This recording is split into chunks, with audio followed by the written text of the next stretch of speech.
Welcome back to Theory Pre-Med. This is a podcast following the journey of three pre-med students, Mo, Todd, and Nathan.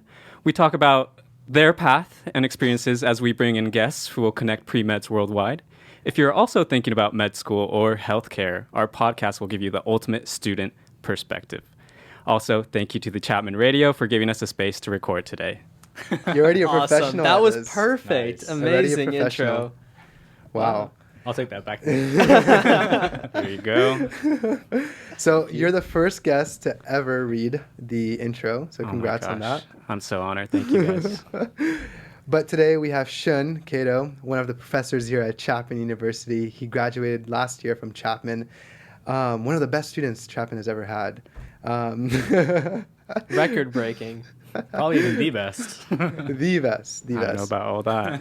All right, Shun, let's get right into it. Tell us a little bit about yourself, what you're doing now. Why are you on the podcast? Yeah. So, hello, everyone. My name is Shun Kato. Mo, you got it Kato, wrong. Come I'm on, sorry, man. I'm sorry. I'm your professor. Sorry. And I actually graduated in 21 also, so That was 2 also- years ago. 2 years ago. So I bad just start. Maybe I literally- should be the host of this Yeah, podcast. honestly, but this Everything is wrong. so I graduated in 21, biochemistry and molecular biology, and minor in health sciences.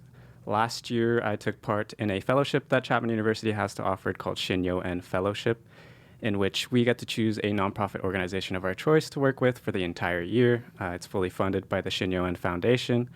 And this year, I was offered a position to teach Bio 208 lab here at Chapman University, as well as Sci 320, where I met these two lovely gentlemen over here, Mo and Todd, and they are my current students. And through that class, we go to Higher Ground Youth and Family Services, the same organization that I worked with during my Shin fellowship, to go teach underserved youth about STEM, everything STEM, and hopefully inspire a few kiddos from over there to maybe pursue a career down the line in anything STEM related. So that's a little bit about me. That's awesome. Well, there's a lot more to uncover, and honestly, I'm super glad that we're taking the class that we're part of now. It's honestly an eye-opener to what there's out there and what we could really get involved in, and I'm super excited to be part of it. And I know Todd is. It's honestly one of the best ways to end the week. So first things first is I want to get into your story. Why did you pick medicine? Awesome. So, yeah, I just want to preface this by saying that all of what I say today is professional advice. If you don't do what I'm doing right now, you're not going to get into medical school. I'm totally kidding. We take this that very is, That is seriously. the exact opposite of what I'm going to try to get across today. I think my path has been a little different from traditional pre-meds, and I just want to be as open. I think this will be the most open I've been in a public setting about my journey. So if anybody is in the same shoes that I am or I was at any point, I just hope that I give you a little bit of inspiration to keep on fighting and keep on going and pursue that journey into medicine. So in order to get a good idea for who I am and kind of my journey, I think I should start by saying I was born in Japan. I moved here when I was 3 years old. So in my household, I only speak Japanese. And I kind of struggled a lot growing up, fitting in. I grew up in a very affluent part of San Jose, California. And it was predominantly a white Caucasian neighborhood. All of my friends are white and Caucasian that I grew up with.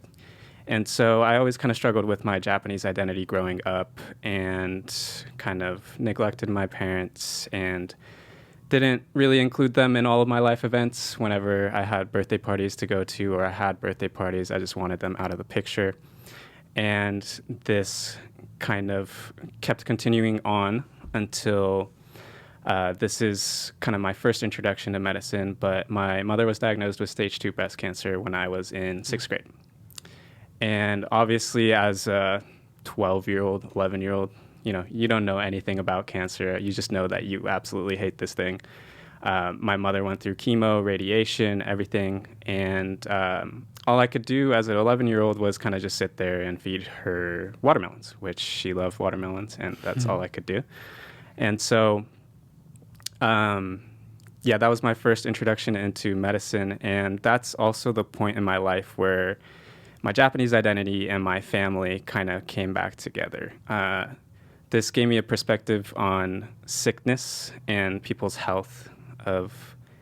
Sickness is this terrible thing. Obviously, I don't wish sickness upon anyone. And but it has this amazing capability to bring a community together. And at that point, my father, who worked for a Japanese company, so he was working Japanese hours, which is 16 hours ahead.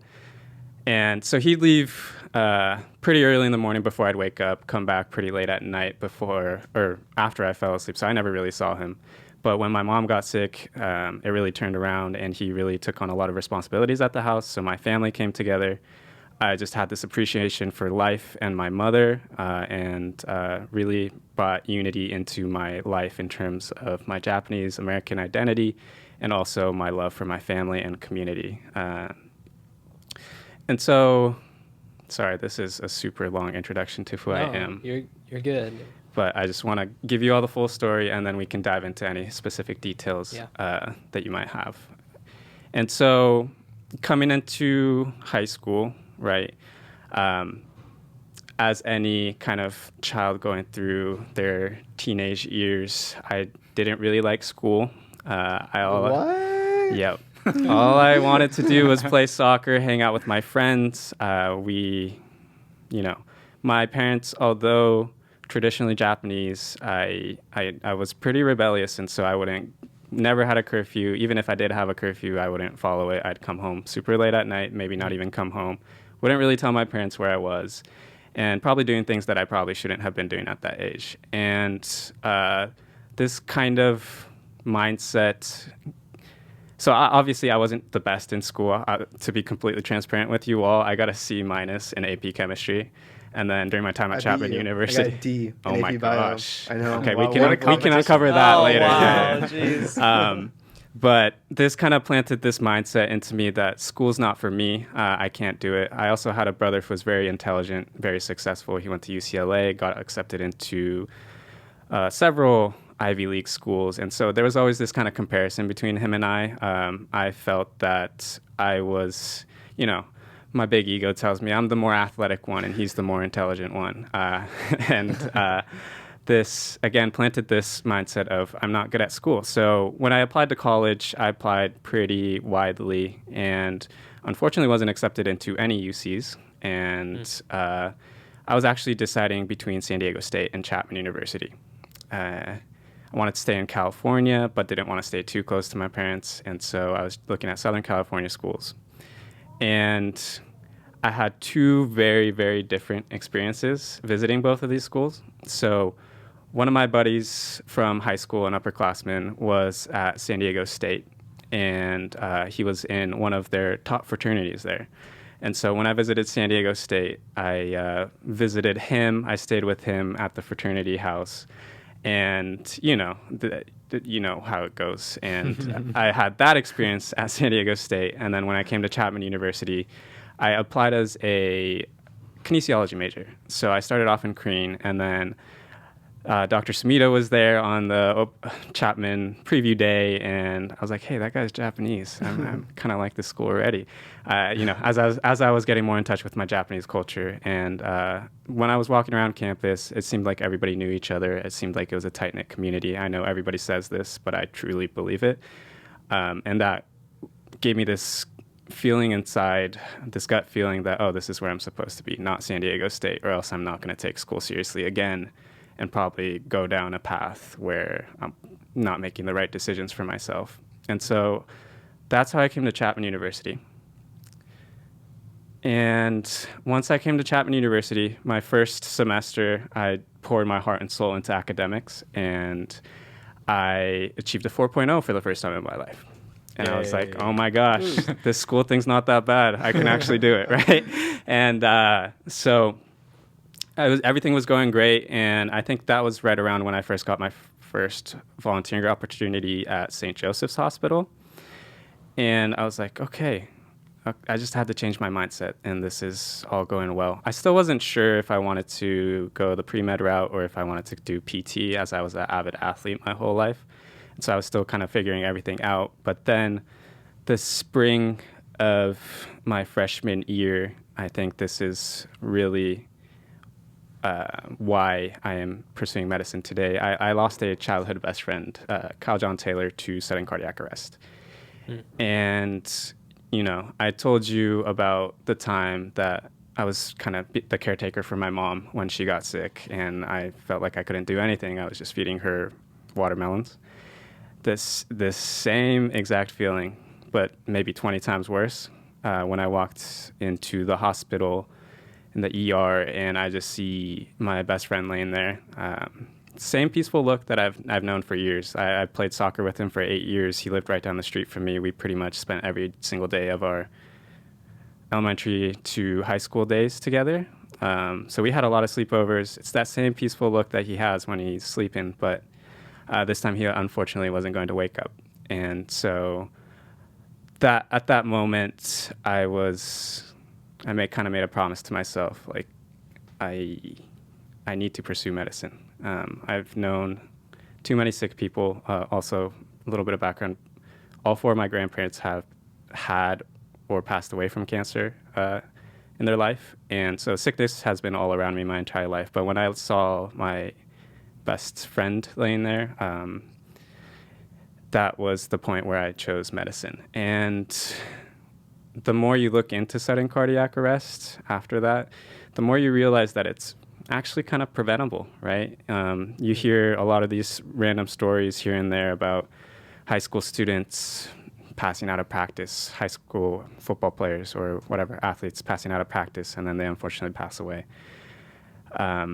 And the more we looked into it, the more of these statistics that we see, that 1 in 300 youth have an underlying heart condition that puts them at risk for sudden cardiac arrest. And these underlying conditions can actually be caught with heart screenings. So EKGs, ECGs, echoes. And this planted a seed in his mom. I kind of owe all of my, whatever, I don't want to call it success, but my motivation to her. She looked into it and she found all of these nonprofits throughout the country who provide free heart screenings to youth in their community. All parents who lost their loved ones or maybe even had a loved one survive from sudden cardiac arrest start a foundation in their honor to give these free heart screenings to the community. And through that, I kind of found a purpose. We work with a lot of cardiologists, and every time we have a heart screening, I do all the EKGs, and I kind of shadow the cardiologist as well.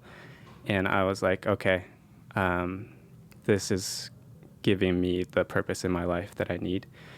If I can save one more child, friend, loved one, brother, son, daughter, sister, from having to suffer the same loss that Jennifer, Kyle's mom, or all of us did, then that's going to make my life meaningful. And so ever since then, I have been working very hard with the Kyle J. Taylor Foundation. We're located in Northern California. And I started my own branch here at Chapman University called the Be Kind to Your Heart Foundation during the spring of my senior year, I believe.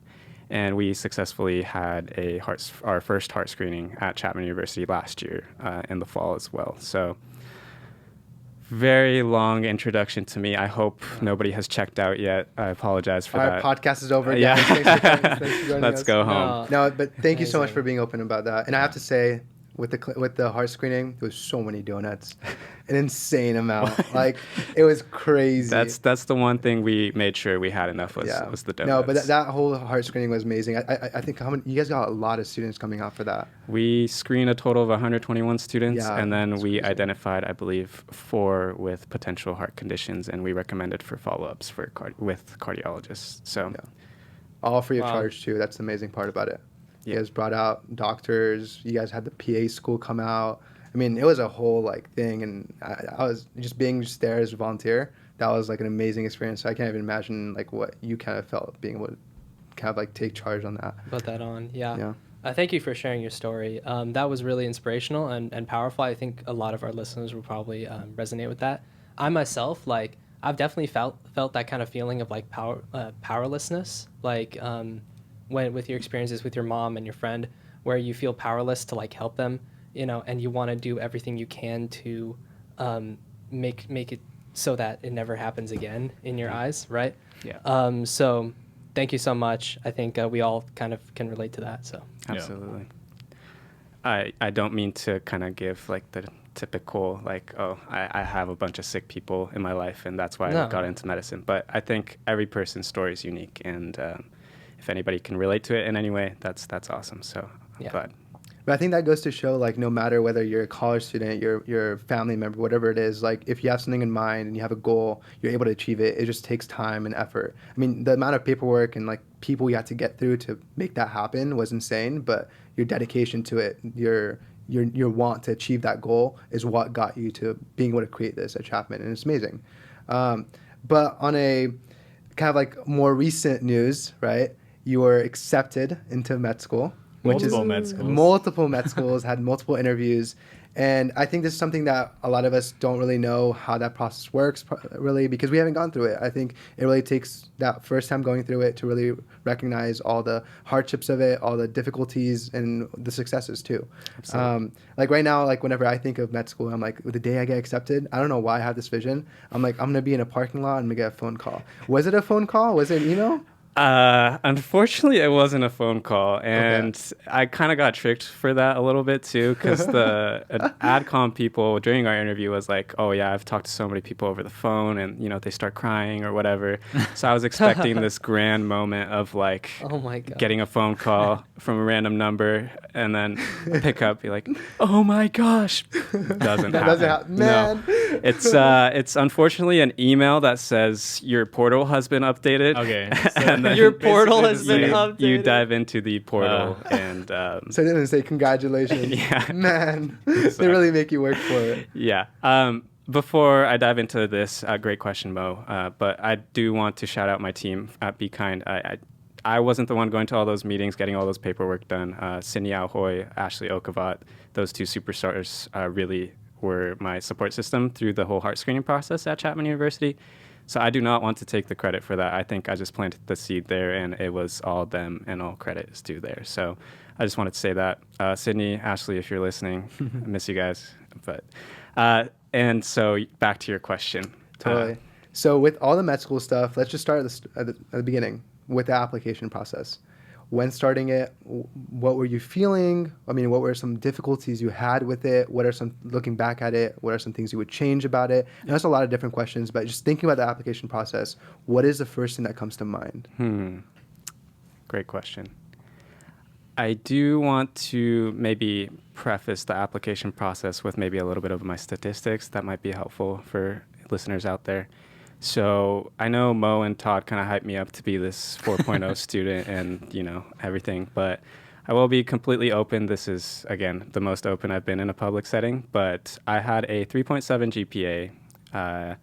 When I lost Kyle, I kind of struggled with mental health issues, and so I skipped a lot of class. And it wasn't until about the pandemic hit that I really kind of found my groove again in academics.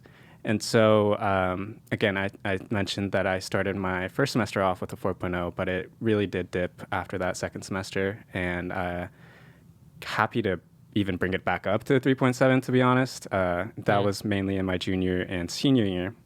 And so I did have a 3.7 GPA, and my MCAT was a 512.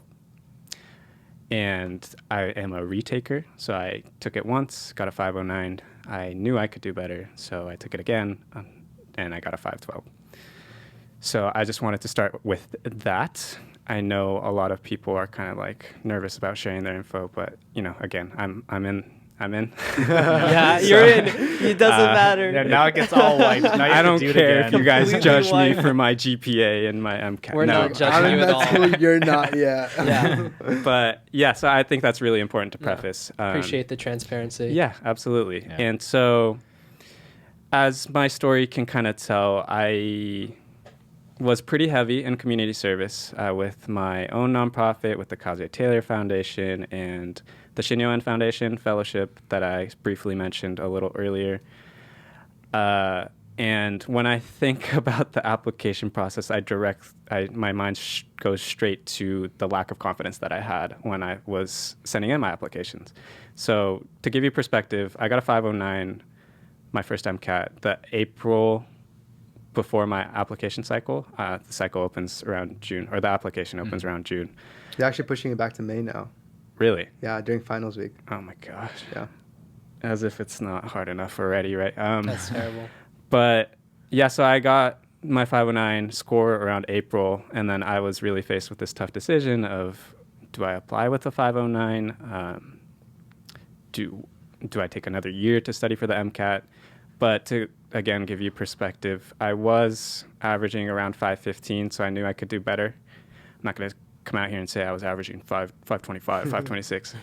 But I was averaging around a 515, so I knew I could do better. And I talked to a few friends that have already applied and were accepted during my application cycle. And they all kind of convinced me, like, hey, you know you're capable of doing it. And if you spent your whole life, maybe not my whole life, but a big portion of my life preparing for this, why not put your best foot forward, right? If I know that I can score higher and I have the potential to, just do it. And so I actually retook the MCAT late May. Yeah, so I didn't even get my second score back until late June. And as you know, the application opens June 1st for my year. And so I kind of sent in my primary application blind of not knowing what my second MCAT score is, which was nerve-wracking for sure. And so the lack of confidence was the biggest thing. It's like, okay, my GPA, not the best. I've heard of terrible stories where like people at other schools have like a 3.7 and their med advisors like, don't even apply to med school. Like, oh my gosh. And so that goes to say that the supportive mentors that we have at Chapman who never put me down like that. But I applied with the 3.7 and a 509 MCAT and sent in my primaries. Started getting secondaries back around late June, early July. And then by then I had gotten my second MCAT and I was a little relieved. I was still a little disappointed. 512 is a great score, everybody. Don't get me wrong. Just for myself and what I was scoring on my practice tests, I was disappointed in myself. 512 is a great score. But so yeah, I got the secondaries back and I got my MCAT score back around the same time. A little bit of relief, a little bit of still lack of confidence. And then I applied to around 22 schools all over the country based off of that MCAT score. So how it works is like you send in the primary, it takes a few weeks to get verified, right? And so you don't even have to pick what schools to apply to at that point. I'm sure you all know this, but just in case somebody out there doesn't know, you don't have to pick what med schools you're applying to at that point. You can pick after your primary application gets verified. So that's around late June. And once I got that 512 back, I based all the schools that I was applying to based off that score and what seemed realistic to me, but also threw out a few applications to definitely reach schools that I wasn't going to get into, but I was like, hey, you never know, right? And so I applied to a total of around maybe 22 schools, and that means 22 secondary applications, which means close to maybe $4,000, $5,000 that I spent on applications. Wow. And then if you include MCAT studying and all the resources that you have to pay for, I think for my application cycle, probably spent close to like $6,000 on everything. We won't dive into all the issues with that, but I'll keep going. And so 20. You only had to do it once. Yeah. 22 secondaries. It definitely sounds very intimidating, right? Like it's like, where do you start? That was something I struggled with, but it was nice because once I started with the ones that I found that I really wanted to go to, those were typically the more difficult ones to get into, right? And they ask very difficult, thought-provoking questions. And so once I had those down, I could actually kind of manipulate those secondary essays to fit the other schools as well. So I know it's intimidating at first, but for those of you that are about to go through the cycle, just get that first one done, and then it becomes easier from there. So I applied to 22 MD schools, and no DO schools. Not because I have anything against DOs. I think DOs are great, but I was just burnt out after the 22 applications for the MD schools. And then after you send those secondaries in, it's just like, woo! It's out of my hands now, and it's a lot of months of constantly checking your emails, waiting for an interview invitation, and a lot of anxiety all the time. Best advice I've ever got was stay away from Reddit and SDN during that time, because you just see people getting all their interviews like a week after they submit their secondaries, and you're just sitting there like waiting for that first one. So I actually didn't get my first interview until like a week before Thanksgiving.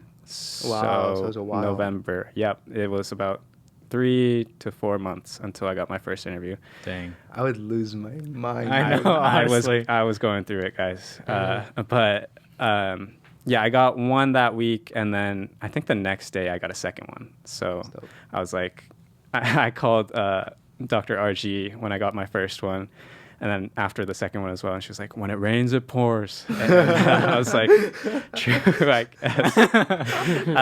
1 to 2. Yeah, and then I scheduled my interview for early December, and so I just had those 2 interviews early December, and those were for Chicago Med, also known as Rosalind Franklin University, and Drexel University, and I believe I was accepted into both, I want to say March-ish, so it was like a 2-month turnaround. And then right around February, I got an interview from OHSU. I don't know if I can name drop all these schools. Yeah, I you can, feel yeah, like it's fine. it's fine, yeah. Okay. Yeah, we're good. But around February, I got the interview, and I interviewed late February, early March, and they just got back to me 2 weeks ago. So that was also like a 2-month. It's crazy how much they make you wait. So much anxiety. To make sure you really want it. Yeah, exactly. That's not the case for everyone, though. I have heard of people like getting a acceptance like a week after their interview and stuff. So I think because I was sort of late in the application cycle, I sent in my secondaries a little later than everybody else just because of that MCAT score and everything. So I was on the later side. But yeah, and then Michigan State came around early March, got my acceptance there. They were the quickest turnaround. I think I got it within March, so it was a few weeks. And then, yeah, I was visiting Drexel the day I got my acceptance into OHSU, which is where I am going to be going. And ever since then, thank you, Mike. Ever since then, I haven't. I wasn't going to waver off of OHSU. And so I did recently get an interview from California North State as well, but I think I will decline that and just go to OHSU. For background, my parents just moved up to Tigard, which is 20 minutes out from Portland, where OHSU is during the pandemic. So they'll be super close to me. And Perfect. Yeah. That's awesome. I mean, what's blowing my mind is you didn't have like a 528 and like a 4.0 GPA to get in. I mean, that's just That's kind of low, though. I don't know. People still get in with that score. I think they just pulled my name out of a hat or something and got it. You just got lucky. Yeah, I just got lucky. One question I want to ask about like the cycle is, how long did you spend writing secondaries once you got them? Because I feel like I hear people like just 2 weeks, right? That's what. Or like how many hours per day did you spend like writing? Hours per day. Todd always asking the hard questions. I don't Sorry. remember that far back, but I would say majority of my days, so maybe upwards of 5-6 hours. Wow. Were either looking at it, rereading it, or writing secondary applications. And my turnaround for the schools that I was really interested in, it was pretty quick, like maybe a few days, a week. But some of them that I was like, okay, I can take a little more time on these ones. It was, I think, as late as a month. Wow. Okay. Yeah. So. Interesting. Yeah, I just imagine it. It's like I could just imagine like waking up, writing, like breakfast, write, lunch, write, dinner, write, and then go to bed, and then do that And the next day. Like, the fact that like you're doing all those hours of work and it's not even like a guaranteed in. That's I the mean, tough part. if you think about it, most of the time you're gonna get rejected. Yeah. So it's like, but Yeah, it's kind of just courtesy that they send out secondaries now. So actually, I can't speak for them, but it seems like it. I don't know. There's definitely a lot more people getting secondaries, I've heard. Yeah. Yeah. Yeah. But which I think it's pretty interesting. I don't know, but we won't get into that. But what I want to talk about is you went through the application process. During that waiting time, you obviously did some things during your gap year. Mhm. Want to talk a little bit more about those gap year activities, what you've kind of learned during that process, how you felt? Because I know something that a lot of people tend to say during that gap year is they saw their friends kind of move on and get into med school earlier or something like that, you know? yeah, or even like jobs. Yeah, jobs, People right? that like have careers right after college and Yeah. stuff. I mean, I'm talking to seniors now, or like even juniors, and I'm like, next year you're done. You know, like you're going into Yeah. like the comp sci field. You're gonna start making money. You're gonna start like building your family. Basically, I'm going straight back to school, man. Yeah. Like it's kind of crazy. Yeah, the feeling of being left behind was very strong for sure. Luckily though, I had a good group of friends here at Chapman, and who never made me feel like that. I think it was just me internally feeling like that. But yeah, so what I did during my time while I was after graduating, as I said, the Shinyo Fellowship, and what kind of inspired that actually was. So the COVID started around the spring of my junior year. And so we were sent home right before spring break of my junior year. And it continued on through my senior year. We came back to campus for like maybe one class the spring semester of my senior year. And obviously a lot happened during COVID, a lot of social justice movements. And as I mentioned in my background story, I grew up in a really affluent part of San Jose. And so how do we feel about profanity on Go for it. Okay. So I was like, I don't know shit about the world, right? Like, I was like, I really don't know anything about my community, about anything that goes on around me outside of my comfortable scope of medicine, STEM, and my affluent neighborhoods that I grew up in. And so that really inspired me to step out of my comfort zone and apply for the Shinyo Fellowship. And also, it's like a Japanese name, so I was like, oh, that's cool. For the longest time, I actually thought that scholarship was because like you got like some higher ground. Like No. I literally thought it was coming like straight from you. Imagine. I'm not that awesome, Mo. But yeah, so I was pretty nervous applying to that fellowship because looking at all of the past recipients, it was all like political science, human services, environmental sciences. And so I was like, what can someone with a STEM degree or like a hard sciences degree do here? But I just wanted to apply anyways. And then I obviously got the position. And so my year, you actually got to choose what nonprofit you wanted to work with. I had previous experience through STEM tours, which may or may not still exist. They're a little like Okay. They're dormant. yeah, they're dormant. Okay, they're just taking a Yeah. nap. We worked with Higher Ground in the past, so I knew about their organization. I loved the energy of the kids there when I volunteered there maybe once or twice during my time in STEM tours. And so I was like, you know what? I don't know what I'm doing, but this feels right. I'm going to go work with underserved kids and hopefully try to tie medicine and science into the work that I do there. The really cool thing about that fellowship is they really leave it open-ended, so you could do whatever you want to. There's no set, like, you need to have a project by this date, whatever. So I took my time, and Professor Lauren Dudley and I were able to develop a STEM curriculum there. So even after I leave, obviously Professor Lauren Dudley has left, they can continue on engaging the kids in some sort of STEM experiments.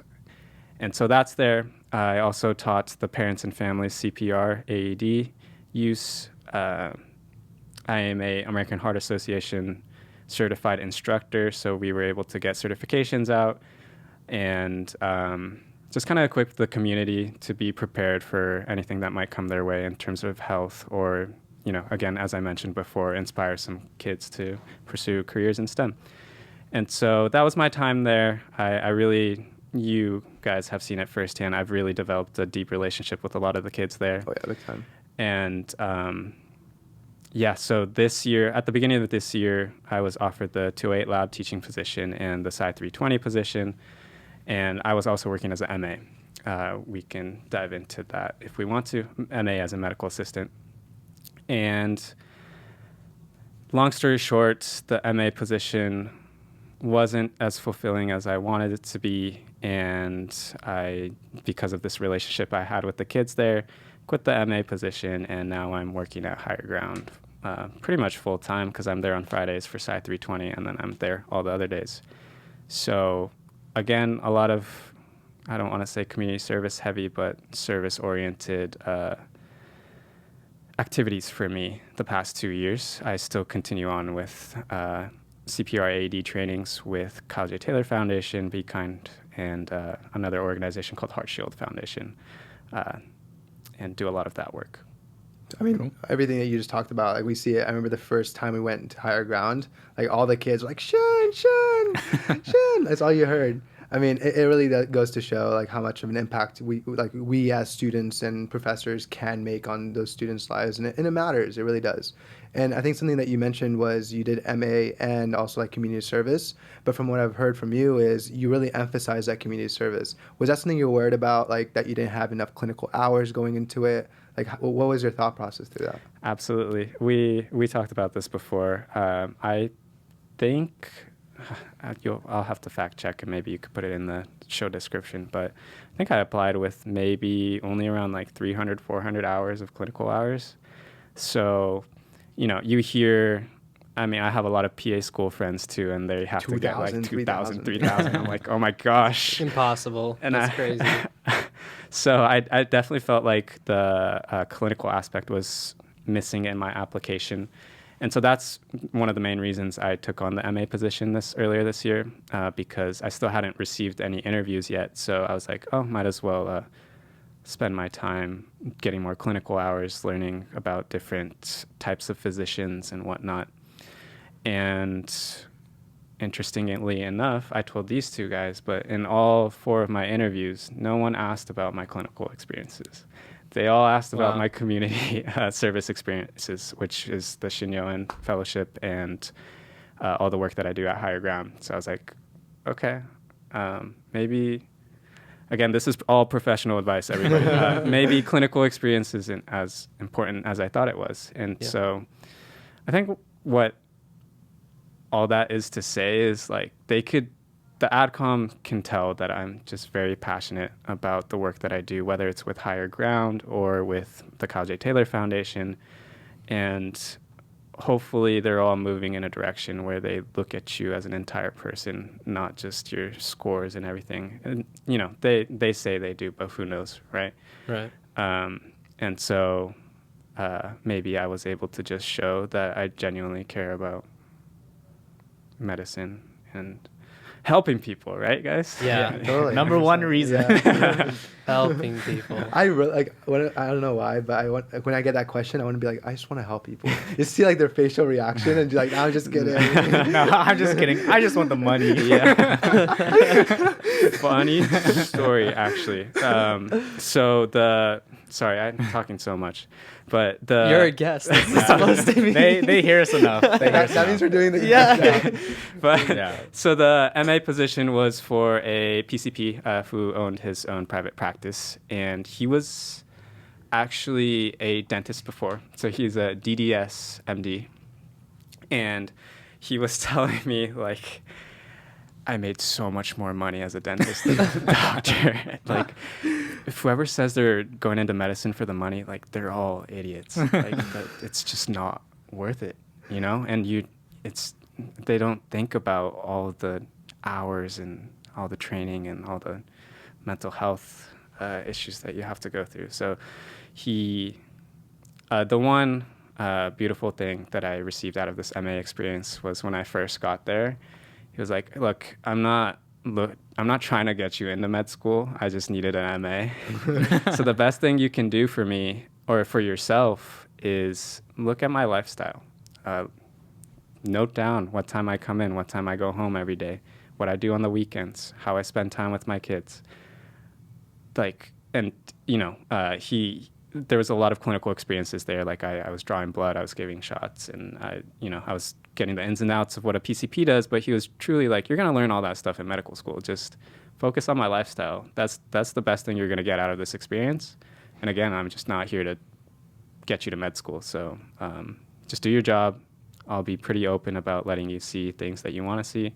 But the most important thing is just seeing if this lifestyle is for you or not. And that was single-handedly probably one of the best advice that I Awesome. got from him. Looks like the new podcast name is Predent. Yeah, pre-dental theory. Pre-dental. Oh, wait.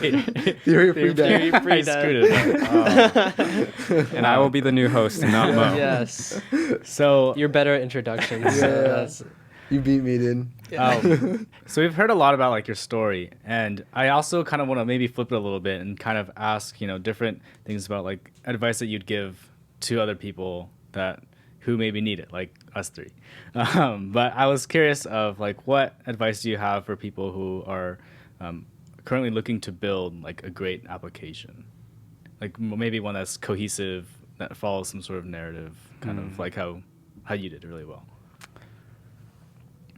Just spitting out a lot of professional advice today. I think for me, the biggest thing, again, I'm just going to talk for myself, even though you asked kind of generally. The biggest thing was doing things that genuinely made me happy.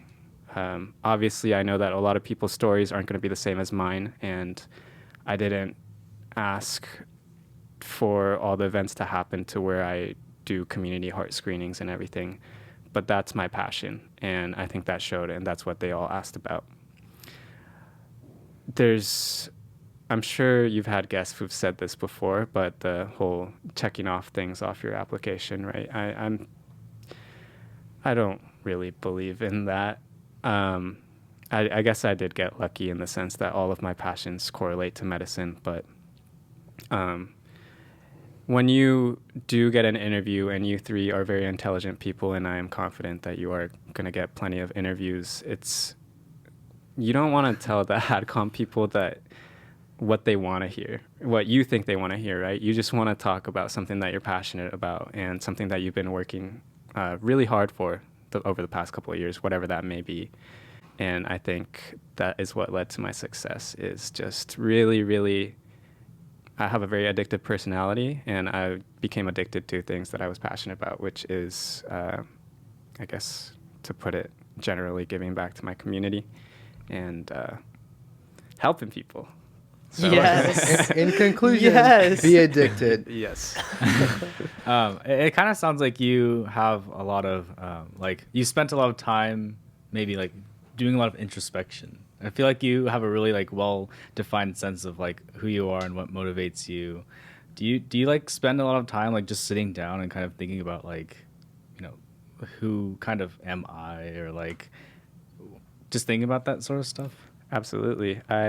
I think the time that I cherish the most is when I just don't have anything to do, and I could just sit on the couch and just let my mind run wild for a little while. Pro and a con, right? Like that gives me sleep issues sometimes, but that's my favorite time, is really reflecting on my days, what happened each day, why did I react like that in a certain way. And again, I think all of my experiences had led up to this, where I've really built on my emotional intelligence of like self-awareness, self-regulation, because I can't be just acting out when I'm working with kids that have, a parent in jail or come to after school program with bruises. Like, I can't just act off impulses. Like, I need to really be controlled, really self-regulate, and every single day I at the end of the day, I just sit on the couch, close my eyes, and just think back on my day. And that's my favorite time of the day. And when I lost Kyle, I seeked out a therapist. So I see a therapist once a week.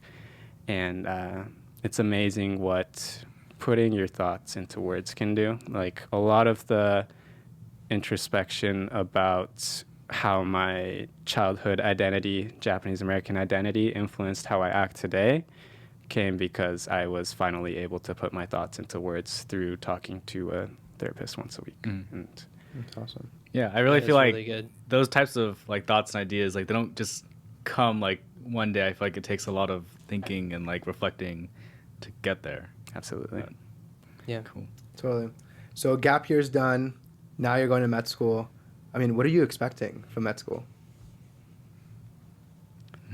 Because right now, like just thinking about me, right? Like for the MCAT, like I'm just trying to envision that process, Yeah, and yeah. I'm like freaking out. And I can't imagine like just waiting till med school starts and knowing that like this is gonna be like it. You're grinding every single day type thing. I mean, that's how it feels like for the MCAT, but I know like for med school it's gonna be like 10 times worse. Yeah. I think that the same mentality you had kind of led me to choose the school that I'm going to. I didn't give much perspective into why I chose OHSU other than my parents living there. But during my interview, so they're a MMI style and a one-on-one with the faculty style interview.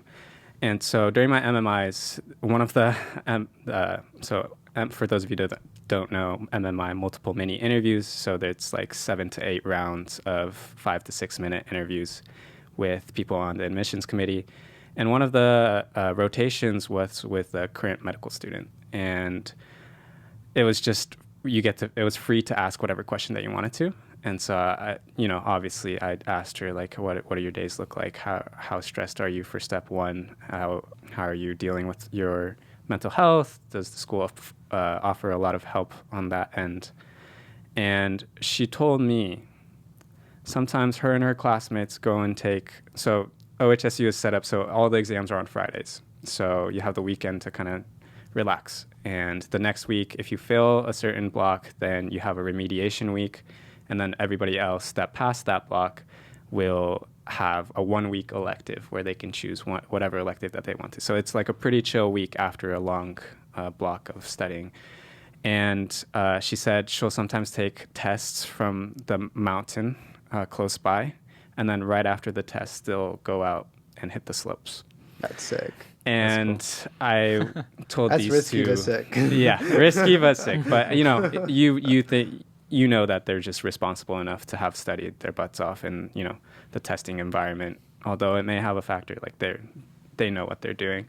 But I told these guys that's the kind of medical school that I want to be at. I want to have a healthy balance of personal life and working hard in school. Obviously, I'm there to be a physician, not a professional skier. So, but it was nice to hear that, they're open to doing those sorts of things. And just, it seemed like a really, really good community. The same feeling I got when visiting Chapman University for the first time. It's like, these people are going to have my back. There's going to be no sabotaging each other in class, right? And also, to kind of the cherry on top was the one-on-one interview with the faculty. She scanned my entire application down to like the last period on my application. Like, she asked me things that no other med schools did about my application. I could just tell that she spent so much time reviewing my actual entire application, including my secondaries. And she really made me feel at home in the same kind of feeling that the Chapman professors give me, in the sense that they really are looking out for your best interest and like they just want you to succeed. So It's really cool. Totally. Yeah, Tiffany talked a lot about community. Our last guest who's in grad school right now, and she's at CUSM, and she feels the same thing. Like, the med students are all like super, super close. They go hang out. She carpools with like her friends, like all in the same program. They just go to school every day. Like, that's a really strong sense of community. I feel like a lot of places have that. yeah, that's awesome. Really Hi, good. Tiffany. Hope you're doing well. Yeah, I was telling you guys that I was just listening to that podcast, and I think although I'm not in the school yet, we got a class Discord, and Okay. it's You're in the Discord Minecraft already? server yet? I'm what? The Minecraft server yet? Yeah, no, not yet. We're working on that one. But so there's been a few visit days to the school, and then it's like the upperclassmen will join the Discord and be like, hey, we have a few recommendations for stuff you might want to do. Like, we're going to meet up here. Like, if you want to come out, come out. And like, it's just That's like, That's cool. Yeah. let's just hang out, you know, let's forget about I mean, you're being all med in it student. together, Yeah, right? You're all exactly. like suffering and doing the fun stuff together as well. So Exactly. yeah. I think that's definitely something I'm going to look for when I go through that process. Is definitely like I'm going to think of Chapman and try to compare it to the school, because obviously I enjoy my time here, right? So like, why change it? Yeah. Type of thing. So that's great advice. Like, really looking for those, making those connections and asking those type of questions instead of being that robot that's asking like, oh, like the very general questions that like they hear every single day. Yeah. So great advice. But as we start wrapping things up, is there anything like any last things you want to talk about? Any things that when you look back at the whole process, undergrad, whatever it is, really, that you want to bring up that you wish you did differently?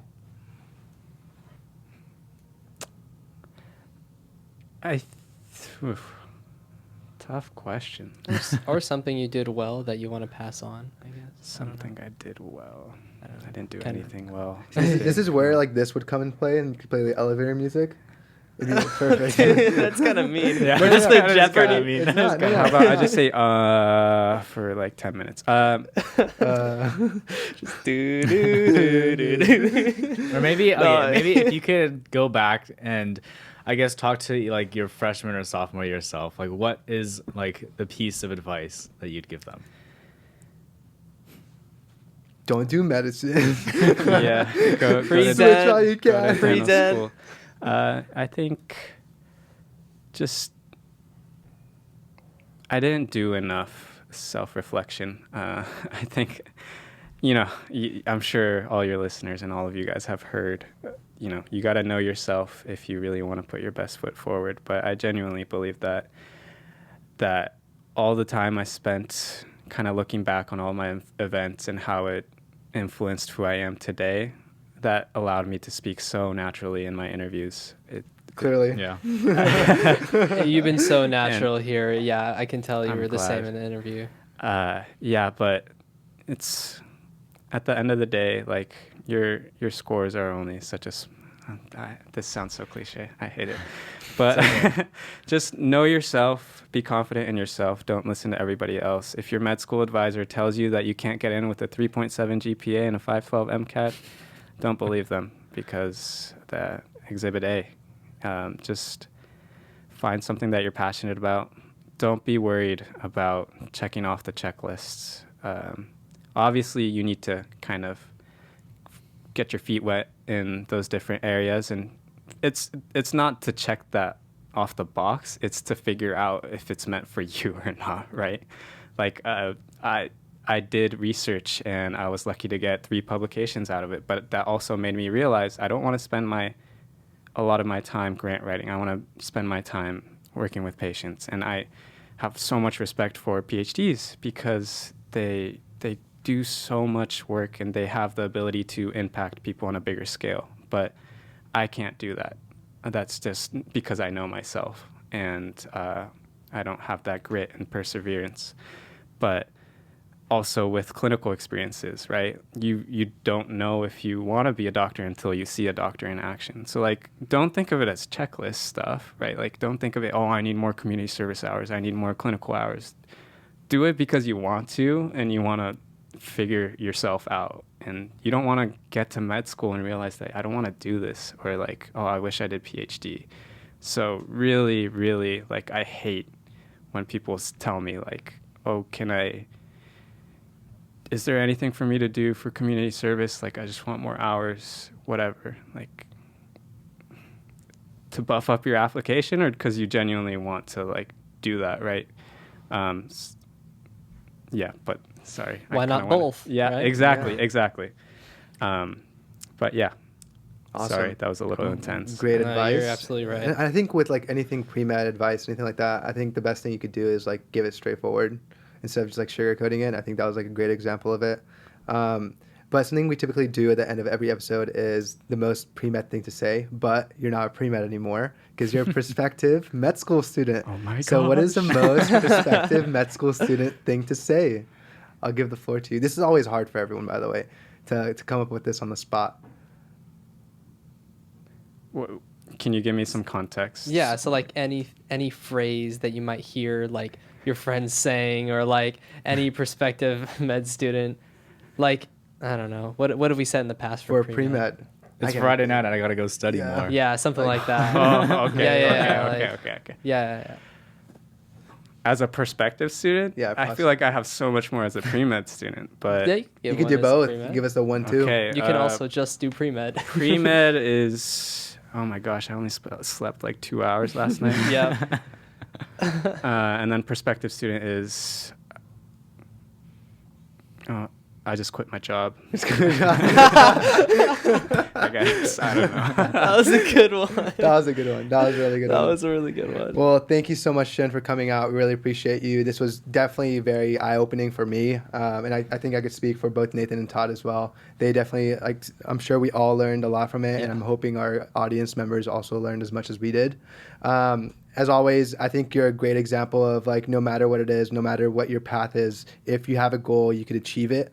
The scores are only just a part of the application, and as long as you're holding yourself true, or you're holding true to yourself, you're able to accomplish whatever you need to do. Don't let anyone hold you back. Don't let anyone tell you what you can and can't do. What matters is what you want to do. So as always, thank you everyone for coming out, listening in. And as always, thank you to Chapman Radio. Make sure to follow us on all our social media at Theory Premed. And starting 2 weeks ago, we started doing TikToks every single week. Yeah. So Shun, you might have to like and follow us on TikTok. Of course. And episodes every other Tuesday at 8 a.m. Thank you so much. Have a nice day. Thanks Bye. for having me, guys.